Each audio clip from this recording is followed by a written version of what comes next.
ඔය ළමයා බලුප්පුක හොයාගත්තේ කවුද? බල්ලගේ පුක මොකද්ද? මොකක්ද උඹ කීවේ? බල්ලගේ පුක බලුප් එක හොයාගත්තේ කවුද කියලා අහන්නේ. උගේ තියෙන නැහැදිච්ච එක.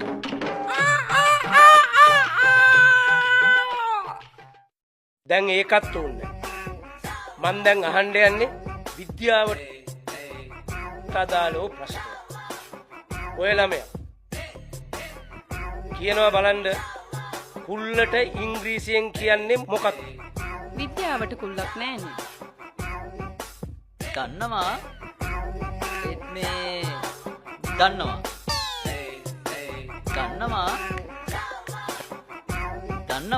දැන් දන්නවද නැත්? නෑ මේස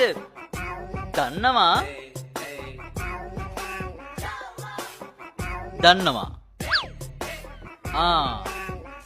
it's called කුල්ල.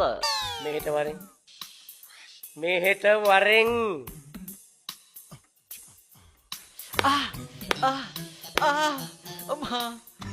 හෙට එනකොට කුල්ලට විද්‍යාවෙන් කියන්නේ මොකක්ද කියන එක අහගෙන වරෙන්. ඔය ළමයා දෙමළෙන් සෙල්ලවල වේ කියන්නේ මොකක්ද? සර් වල්ල සෙලවේ සර්.